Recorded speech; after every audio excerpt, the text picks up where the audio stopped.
I opened my dream restaurant and invited my entire family to the grand opening. Not one of them showed up. They all went to Ezra's promotion party instead, a backyard barbecue with plastic chairs and lukewarm beer, while I stood in a candlelit dining room, waiting. And as I closed up alone, wiping down untouched tables and folding napkins no one used, Dad finally texted. "We need to discuss the restaurant. My name is Juliet Martin, I'm 34. And if you think you know how this ends, stay tuned. What do you do when the people you fed your dreams to show up only when there's something left to eat?" The kitchen still smelled like garlic and rosemary. The handwritten menu cards I spent hours on were all still stacked neatly at the host stand. And the playlist, the one I made from songs that reminded me of my childhood, kept looping on empty speakers. I stared at my phone. No calls. No, sorry, we're running late. No flowers. Not even from Mom. Just Ezra's Instagram story. Promotion party vibes, bottle with popping cork. My entire family in the background. Laughing. Dancing. Holding a cake that said, "To bigger things." I'd built something from scratch. They didn't just miss it, they ignored it.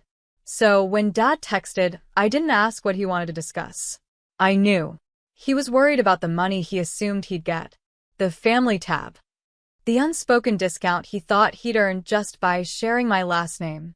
I stared at the screen for a moment, then typed one sentence that would rewrite the rules forever. Effective immediately. The restaurant is closed to all family, no reservations, no discounts, no exceptions. And 20 minutes later, my phone lit up. 19 missed calls. And one knock at the back kitchen door. It was Ezra at the door. Of course it was. He stood there in his tailored blazer, smelling like too much cologne and not enough guilt. In his hand, a box of leftover cake. "Figured you'd want a slice," he said, trying to smile like nothing had happened. I didn't answer. Didn't move. "Look, Jules. We didn't think the opening was that big of a deal. Dad said it was just soft launch vibes." I stepped outside, shutting the door behind me. "You went to his party, Ezra. Not mine." I sent hand-delivered invites. I texted Mom 3 times. "I made your favorite lemon tart, and it sat untouched for 5 hours." He looked down at the cake. "People got busy." "No," I said, soft but sharp. "People got lazy. They thought I'd always be the backup plan."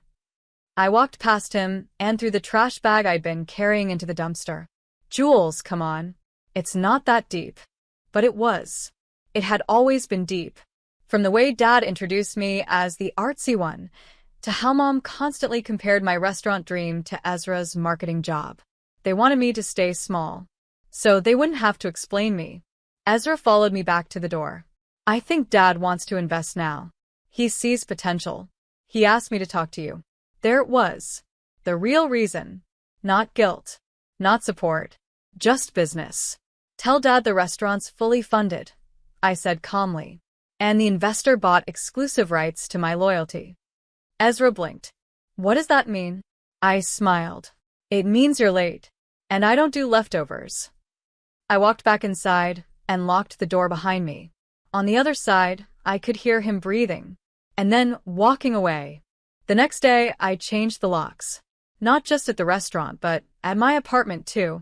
I'd spent years letting my family treat my space like a revolving door. "Jules, we need a place to crash. Can we store this here for a few weeks? Can I borrow your car just till Monday?" And every time, I'd said yes. Because saying no made me feel selfish. Because somewhere, deep down, I thought that being useful was the same as being loved. But love doesn't flake on your life's biggest moment. Love doesn't shrug off your invitations. Love shows up. So I made it official. A sign on the restaurant door read, "Dear customers, due to overwhelming support, we're transitioning to reservations only. No walk-ins accepted, even if we share DNA." By noon, it was on local foodie blogs. By evening, it went viral. The photo of me in my white apron, arms crossed, standing in front of that handwritten sign, it hit a nerve. Comments flooded in. "This woman is my hero. Boundaries taste better than betrayal. Tell Ezra to eat a slice of humble pie." Meanwhile, my phone buzzed nonstop. Mom called 5 times, left one voicemail. Juliet, this is childish. We're family. We made a mistake, but this public tantrum is making things worse. I didn't respond. Instead, I opened the front door to a couple holding hands, tourists from Georgia. We saw you online, the woman smiled. We canceled our other reservation just to eat here. As I led them to their table, I caught my reflection in the front window. I didn't look bitter. I didn't look angry. I looked free. And behind me, the restaurant buzzed with laughter, clinking forks, and second chances I chose, not ones I was forced to give. 2 days later, Dad showed up. Not at the restaurant. He wouldn't risk the cameras or another headline. He came to my apartment. Juliet, open the door, he said. Let's be adults about this. I watched him from the peephole. Suit jacket slightly wrinkled. Eyes tired. He looked like a man losing control of a story he'd written. I'll be brief, he added. Your mother's upset. Ezra's confused. We all are. I opened the door, but didn't step aside. You want to talk? Talk right here. He sighed. This is ridiculous. We're not enemies. No. You're just people who forgot I exist unless I'm footing the bill or cooking the meal. He flinched. I was going to help you, he said quietly. I was looking into some financing. You mean you wanted equity, I replied. Control. Dad's face hardened. Don't be paranoid. I pulled out the manila envelope that had been waiting on the console behind me. Here's the deed. The restaurant is solely in my name. The LLC, the patents, the recipes, all mine. He blinked. You got a lawyer? I got a team, I said. Funny what happens when you stop waiting for permission to shine. Dad looked down, then muttered. We just wanted you to succeed. No. You wanted me dependent. Manageable. He didn't respond. Before he left, he turned and said, This'll come back to bite you, Jules. You're burning bridges. I nodded, calm. Then I guess I'll learn to swim. I shut the door. And for the first time in my life, I didn't feel like I needed their name to succeed. Because mine, Juliet Martin, was finally worth something. By that night, I had 12 new reservation requests. And one message from Ezra. They're planning something. Be careful. I didn't flinch. Let them plan. So was I. The first sign was a bad Yelp review. Then 2. Then 6. All within an hour. Each one eerily similar. Food was cold. Staff was rude.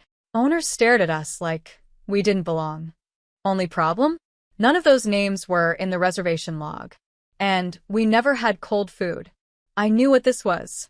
Ezra's message echoed in my head. They're planning something. A smear campaign. One-star warfare. The kind of digital vandalism that doesn't leave fingerprints, just poison. I didn't panic. I prepared. I called my lawyer. Then I reached out to one of my regulars, a journalist from a local paper who had once written a glowing piece titled, The Restaurant with a Soul. I think someone's targeting you, she said after reading the reviews. Want to go on record? I said yes. By morning, the article was out.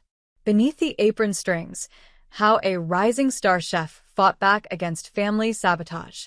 It wasn't revenge. It was truth. The piece included screenshots, dates, contradictions, even a quote from a staff member who said her dad came in last week and threatened to buy out her lease if she didn't come to her senses. By noon, the story had legs. Comments poured in again, this time from people defending me. Imagine being this threatened by your daughter's success. Families like this create warriors. She's not the black sheep, she's the phoenix. That night, a woman walked into the restaurant and whispered, They tried to break you.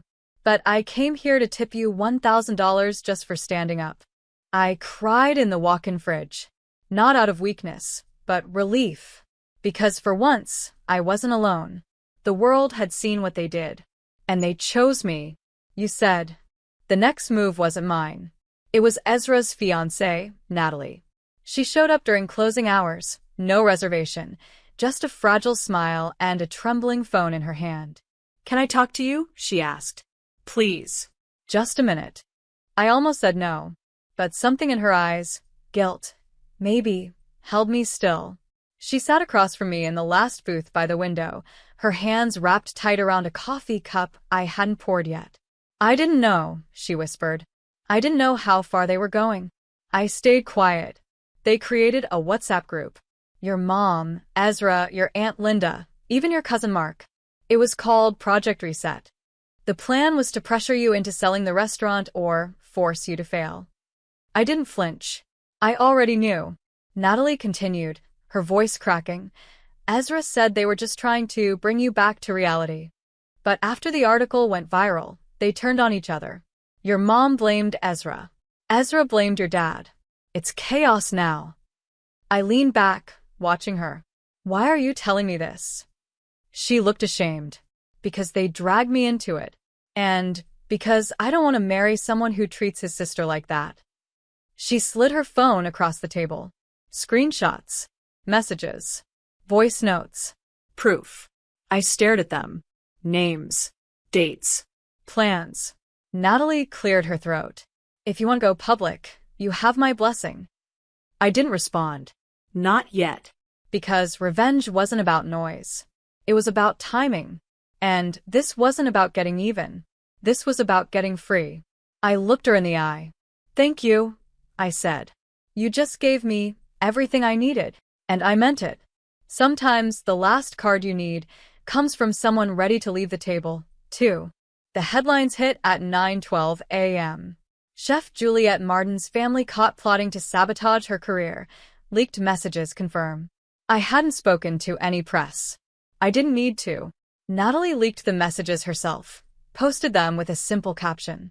I won't be marrying into this family. It exploded. Screenshots from the Project Reset group chat painted the full picture. She's too full of herself. Pull the plug on her supplier discount. Make her beg to come back. The public backlash was instant.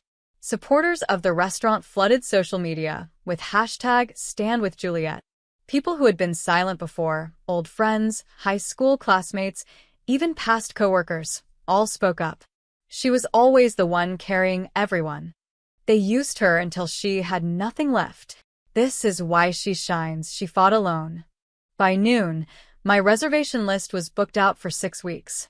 At 2 p.m., my landlord called. Juliette, I'm extending your lease 5 years. Rent locked. You're the pride of this street. At 3:17 p.m., Ezra texted. I didn't know Mom saved that stuff. I'm sorry. I didn't respond. I was prepping dinner service. Folding napkins. Tasting sauce. Fixing a crooked picture on the wall. At 5 p.m., a woman walked in wearing a navy blazer and red lipstick. I'm from the Food Chronicle, she said. We're doing a feature. 10 chefs who survived the fire. You're our cover. I blinked. Cover? She smiled. You're not just a chef. You're a revolution. That night, after the last dish was plated and the lights dimmed, I stood in the empty dining room, barefoot, wine glass in hand. The air wasn't heavy anymore. It was clean. And tomorrow, I'd start planning something even bigger. Because the best revenge wasn't survival. It was success, seasoned with silence. The invitation arrived exactly 1 year later. Gold foil, scripted lettering, sealed with a crest I knew too well. You are cordially invited to Ezra and Marlene's engagement brunch. I laughed. The same family who once locked me out of celebrations was now asking me to join their curated photo op, likely hoping I'd post something positive to help their image. I placed the invite in the blender.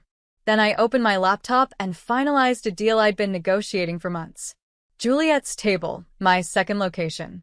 This one was in a historic brick building downtown. Exposed beams. Rooftop garden. A kitchen twice the size of the first. I'd hired my staff from overlooked places, culinary grads with no connections, single moms rebuilding, quiet dreamers who never got a chance. We built something sacred. Not just a restaurant, but a space where dignity was on the menu. As I stepped outside for the ribbon cutting, a crowd had gathered. The same journalist who'd written the first article was there, mic in hand. What would you say to your family now? She asked. I smiled, slow and soft. Nothing. They'd asked for explanations, apologies, second chances. I gave them silence. Because they never needed answers, they needed accountability. And I had nothing left to prove. Later that evening, I stood inside the new kitchen, apron dusted with flour, hands in dough. My staff buzzed behind me, laughter, chopping, the low hum of hope. Then came the moment that marked everything. A woman walked in, alone, nervous. "I saw your story," she said. "My daughter wants to be a chef. She's afraid she won't be good enough." I handed her a menu. "Tell her this." They said the same to me. And just like that, I closed the chapter they tried to write for me.